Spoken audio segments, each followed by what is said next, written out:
యువరాజు ఢిల్లీలో అంటే ఇక్కడ ప్రెస్ మీట్ పెడితే ఎవరు పట్టించుకోవట్లేరని ఢిల్లీకి పోయి ప్రెస్ మీట్ పెట్టినట్టుండు. ప్రెస్ మీట్ చిట్ చాట్ పెట్టినట్టుండి. ఇప్పుడే మనకు అవి వచ్చినాయి డీటెయిల్స్. వారు మాట్లాడుతూ కాంగ్రెస్ పార్టీయే డిఫెక్షన్ లాస్ తీసుకొచ్చింది, కాంగ్రెస్ పార్టీయే దాన్ని ఆచరణలో పెట్టలేదు అని చెప్పి ఏదో మాట్లాడినట్టు. ఒకటో పాయింట్, కాంగ్రెస్ పార్టీ రాహుల్ గాంధీ గారు యూపీఏ ప్రభుత్వం ఉన్నప్పుడు ప్రజాస్వామ్యాన్ని కాపాడాలి, భారతదేశంలో ప్రజలు ఎన్నుకోబడ్డ నాయకులు మర్యాదగా ఉండాలి, వాళ్లకు అంటూ భయభ్రాంతులకు గురి చేయకుండా ఏ పార్టీలో గెలిచిన వాళ్ళు ఆ పార్టీలో ఉండాలన్న ఆలోచనతో ఒకప్పుడు డిఫెక్షన్ లాస్ తీసుకురావడం జరిగింది.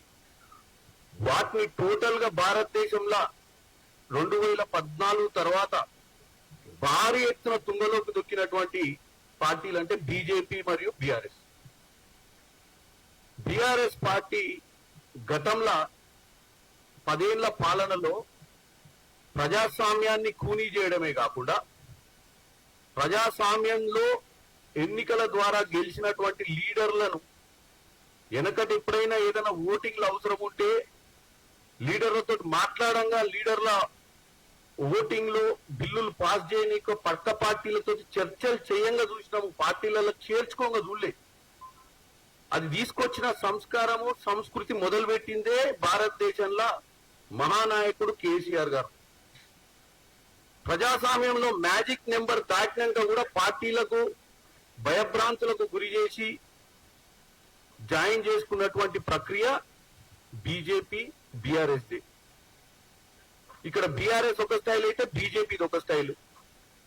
ఈడీ, సిబిఐ, ఇన్కమ్ ట్యాక్స్ లాంటి సంస్థలను వాడుకొని ప్రజలలో గెలిచినటువంటి నాయకులను భయభ్రాంతులకు గురి చేసి పార్టీలోకి జాయిన్ చేసుకునే సంస్కృతి బీజేపీది. బీఆర్ఎస్ ఏమో ఇక ఏ పార్టీ కూడా తెలంగాణలో ఉండొద్దు, తెలంగాణలో 100 ఏళ్ల పాటు నిజాం నవాబ్ లెక్క కేసీఆర్ గారే పరిపాలించాలనే ఆలోచనతోటి ఆ రోజు ఈ ప్రజాస్వామ్యత వ్యతిరేక కార్యక్రమాలు చేసింది బీఆర్ఎస్ పార్టీ.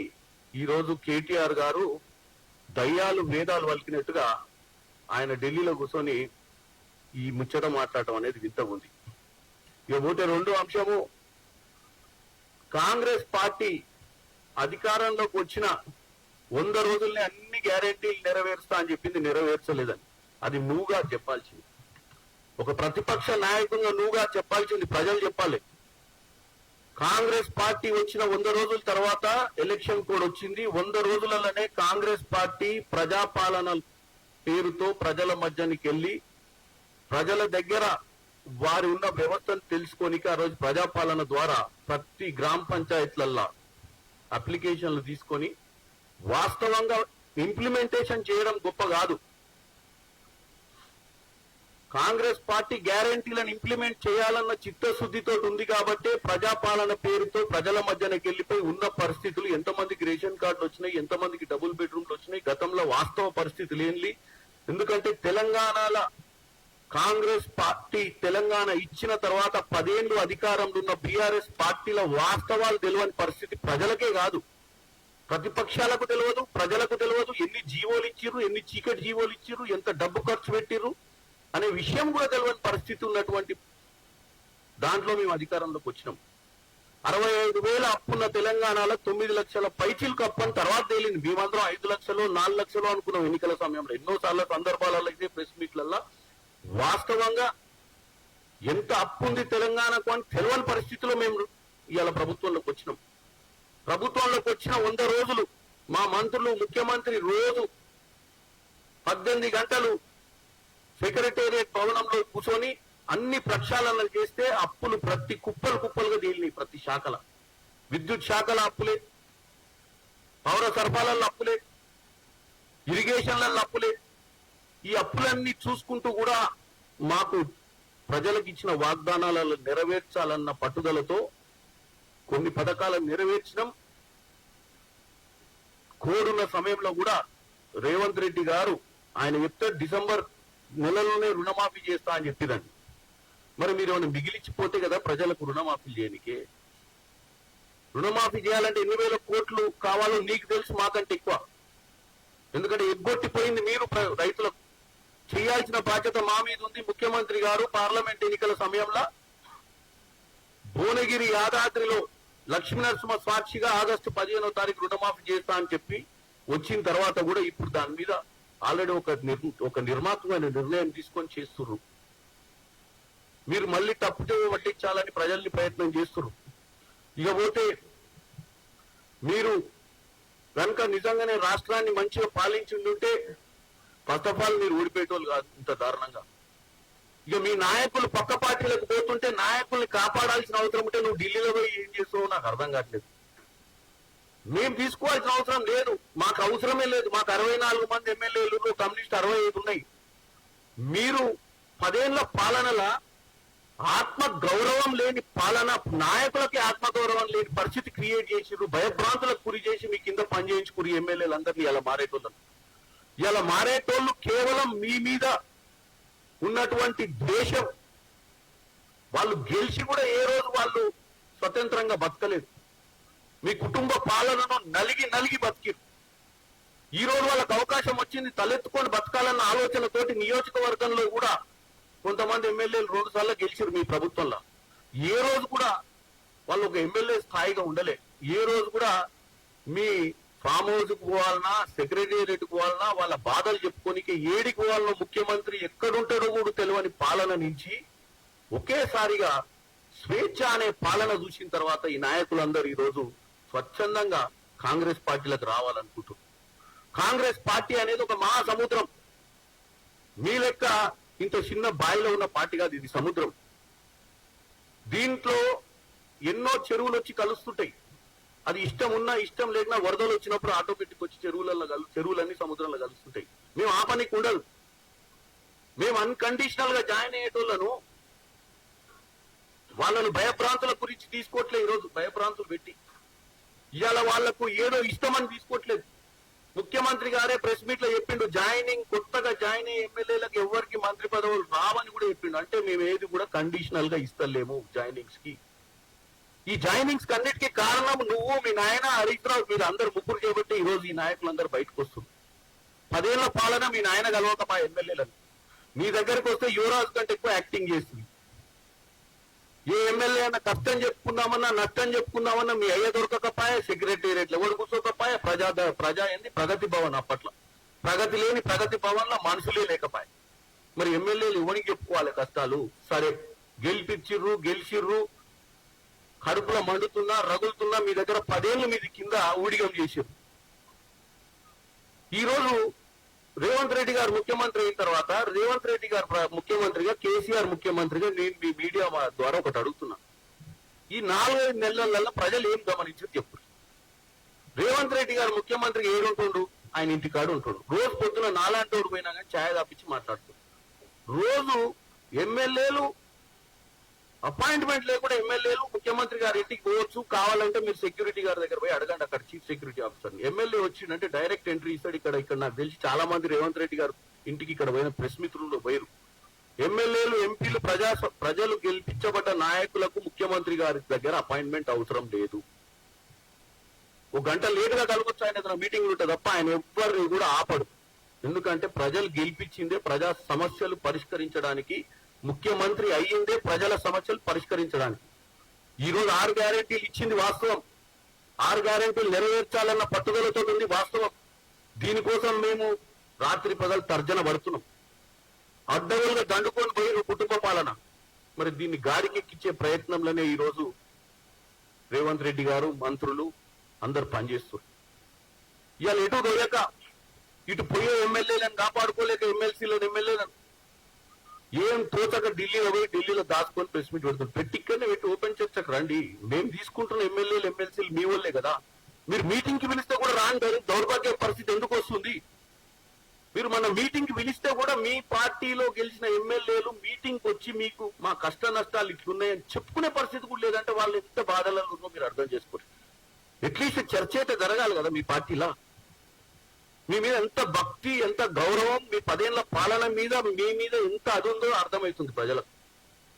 ఇలా ఇంతమంది మీరు చూస్తుందే కాదు, ఇంకా చాలా మంది ప్రజాప్రతినిధులు గెలిచిన వాళ్ళు, ఓడిపోయిన వాళ్ళు, మీ పార్టీలో క్రియాశీలకంగా ఉద్యమాలలో పాల్గొన్న వాళ్ళు, 10 సంవత్సరాలు మీ ఎమ్మటి వెనుదండ ఉన్న వాళ్ళు చాలా మంది కూడా ఈరోజు కాంగ్రెస్ పార్టీకి రావాలనుకుంటారు.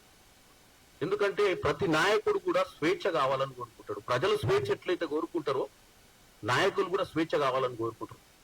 ఇవాళ నేను గెలిచిన పార్లమెంట్ ఎంపీగా నా దగ్గరికి 100 మంది వస్తారు. అవి పరిష్కారం చేసిన రోజే నేను ఒక నాయకుడిని అయితా. పరిష్కార దిశగా నేను పోవాలంటే ఎవరికో ఒకరికి నా సమస్యలు చెప్పుకోవాలి కదా, నా ప్రజల సమస్యలు. గత ప్రభుత్వంలో మీ ఎమ్మెల్యేలు వాళ్ళ ప్రజల సమస్యలు చెప్పుకోవడానికి కూడా ముఖ్యమంత్రి దొరకని పరిస్థితుల రాజకీయం చేసి ఈ రోజు అంతా అయిపోయిన తర్వాత ఈ ఏడుపులు పడబొబ్బలు అవసరమా? రాహుల్ గాంధీ గారు ఆస్కార్ యాక్టింగ్ చేస్తుండా? రాహుల్ గాంధీ గారు రాహుల్ గాంధీ గారు ఈ రోజు అపోజిషన్ పార్టీ లీడర్ గా 232 మంది ఎంపీలకు ఈ రోజు ఆయన బాధ్యత ఉంది ఆయన మీద. ఆయన మొన్ననే మీరు చూసారు పార్లమెంట్ లో బ్రహ్మాండంగా మాట్లాడి ప్రజా సమస్యల మీద. ప్రజలు ఏమనుకుంటారు?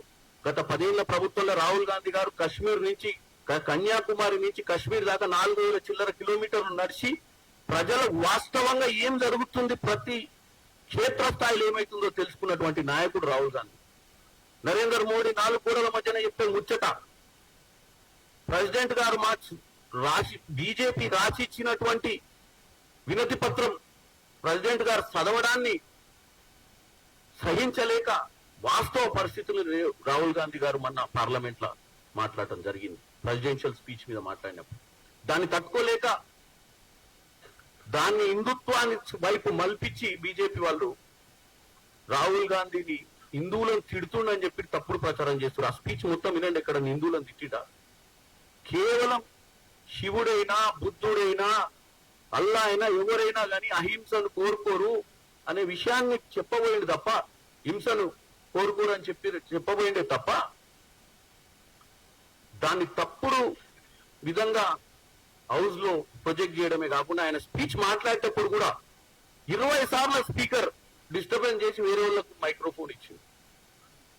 అంతకుముందు ఉదయం అనురాగ్ ఠాకూర్ గారు మాట్లాడేటప్పుడైనా, ఆ స్వరాజ్ గారు సుష్మా స్వరాజ్ గారి కూతురు మాట్లాడేటప్పుడైనా, ఎవ్వరు మాట్లాడేటప్పుడైనా వేరే అపోజిషన్ పార్టీ లీడర్ లేదన్నా చెప్పుదామన్నా కానీ మైక్ ఆన్ చేయని పరిస్థితి.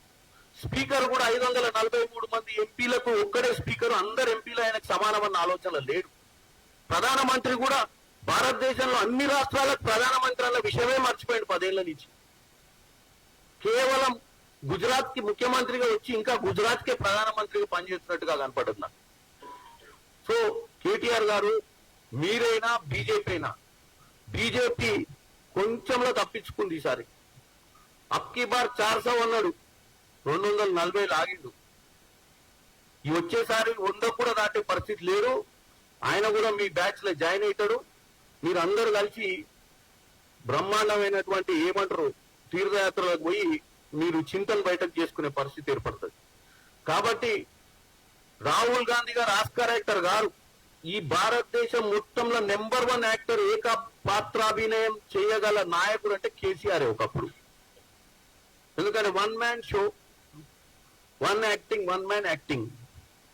మేము ప్రజాస్వామ్య పార్టీ, మా దగ్గర యాక్టింగ్ చేయాల్సిన అవసరం లేదు. మేము అందరి ఆలోచనల మేరకే మాట్లాడతాం, అందరి ఆలోచనల మేరకే పనిచేస్తాం. మా దగ్గర గెలిచిన ఎమ్మెల్యేలు కానీ ఎంపీలు కానీ అందరం కలిసి ఒక ఆలోచనకు వచ్చిన తర్వాతనే అది ఏ వేదికైనా, పార్లమెంట్ వేదికైనా, ప్రజల కోసం మాట్లాడే బహిరంగ సభలైనా మాట్లాడడం జరుగుతుంది. మీ లెక్క ఏకపాత్ర అభినయం, ఏకపాత్ర ఆలోచన, మీకున్న ఆలోచనని ప్రజల ఆలోచన అని, మీకున్న ఆలోచనని నాయకుల ఆలోచన అని చెప్పి నడిచేటువంటి ప్రయత్నం మేము చేయమని తెలియజేస్తున్నాను. ఇటువంటి తప్పుడు ప్రచారం, ఎందుకంటే మళ్ళా లాస్ట్ కు మీకు చెప్పేది ఒకటే, 6 గ్యారెంటీలు నెరవేర్చాల్సిన బాధ్యత కాంగ్రెస్ దే. కాంగ్రెస్ ఇచ్చినటువంటి 6 గ్యారెంటీలను ముఖ్యమంత్రి రేవంత్ రెడ్డి గారు నెరవేర్చే ప్రక్రియలనే రోజు సమీక్షలు పెడుతుర్రు. టీఎస్పీఎస్సీ విషయానికి వస్తే 2 లక్షల ఉద్యోగాలు మొదటి సంవత్సరం ఇస్తారంటే ఏం చేసిపోయారు మీరు? టీఎస్పీఎస్సీ మొత్తం ప్రక్షాళన చేయాల్సి వచ్చింది ఈరోజు. టీఎస్పీఎస్సీలో మీరు పేపర్ లీకులు, కంప్యూటర్ ఆపరేటర్లే పేపర్ లీకులు చేసే పరిస్థితికి తీసుకొస్తే దాన్ని ఈ రోజు ఒక సీనియర్ ఐపీఎస్ ఆఫీసర్ ని పెట్టి కొత్త మెంబర్లను వేసి ఇలా గ్రూప్ 1, గ్రూప్ 2, గ్రూప్ 3, గ్రూప్ 4 పరీక్షలు పెట్టి ఎక్కడెక్కడ వేకెన్సీలు చూసి పరీక్షలలో తప్పిదాలు జరగొద్దు, పిల్లల భవిష్యత్తు ఖరాబ్ కావద్దు, పిల్లలు పరీక్షలు రాసేటప్పుడు వాళ్లకున్న వెసులుబాటు ఏంది, వాళ్ళకు ఎక్కడ కూడా వాళ్ళ కోచింగ్ సెంటర్లలో చదువుతున్న పిల్లలకు ఈ ఎగ్జామ్స్ వల్ల వేరే వాళ్ళు రాస్తున్నటువంటి పరీక్షలు కానీ వాళ్ళ రెగ్యులర్ అకాడమిక్స్ కానీ ఖరాబ్ కాకుండా ఉండాలన్న ఆలోచనతోటి భర్జన చేసి పరీక్షలు పెట్టాలన్న ఆలోచన ఉంది. ఈ సంవత్సరం డిసెంబర్ లోపు అన్ని పరీక్షలు టీఎస్పీఎస్సీ తరఫున పెట్టడానికి ముఖ్యమంత్రి గారు ముందంజ ఉన్నారు, చేస్తుర్రు, ఆలోచిస్తుర్రు. ప్రజలు ఈ కేటీఆర్ గారు మాట్లాడే మాటలను పట్టించుకోవద్దు.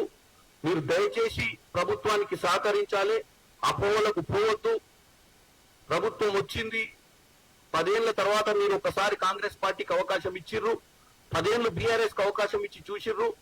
మాకు 5 ఏళ్ళు ఇచ్చిర్రు. మీరు 5 ఏళ్లలోనే వీళ్ళు 5 రోజులు కూడా ఓపిక పట్టలేని పరిస్థితి వీళ్ళకి. బీఆర్ 5 రోజులు కాకముందే కూల్ చేస్తాం అని చెప్పి దౌర్భాగ్య మాటలు మాట్లాడినటువంటి బీఆర్ఎస్ నాయకులు మీ అందరికి తెలుసు. 5 రోజులైంది ప్రభుత్వం వచ్చి, 5 రోజులు కాకముందే వాళ్ళ నాయకులు ఇక 4 రోజులలో ఈ ప్రభుత్వం పోద్ది, ఇక వాడు వస్తాడు, మా దాంట్లో వీడు వస్తాడు అని పిచ్చి మాటలు మాట్లాడింది ఎవరు? మీరే కదా. మరి ఇవాళ మీ దగ్గర ఆత్మగౌరవం లేదని పారిపోతున్న నాయకులను చూసి మీరు మళ్ళీ పిడబొబ్బలు ఎందుకు పెడుతుర్రు? కాబట్టి ఈ పిచ్చి ఆలోచనలు మానుకోండి. కేటీఆర్ గారు మంచి అపోజిషన్ లీడర్ ఉండండి. మీరు మంచి అపోజిషన్ లీడర్ ఉండాలంటే కన్స్ట్రక్టివ్ గా మాట్లాడాలి. రేపు అసెంబ్లీ సమావేశాలకు రండి, ప్రభుత్వ తప్పిదాలను నిలబెట్టి అడగండి ప్రజల ముందు. దానికి సమాధానం ఇవ్వాల్సినటువంటి మంత్రులు, ముఖ్యమంత్రి, ఎమ్మెల్యేలు కాంగ్రెస్ పార్టీ నుంచి జవాబిస్తారు మీకు. అంతే తప్ప ఢిల్లీలో ప్రెస్ మీట్ పెట్టడం, ఎక్కడో ప్రెస్ మీట్లు పెట్టి ప్రజలను తప్పుతో పట్టియొద్దని తెలియజేస్తూ సెలవు తీసుకుంటున్నాను.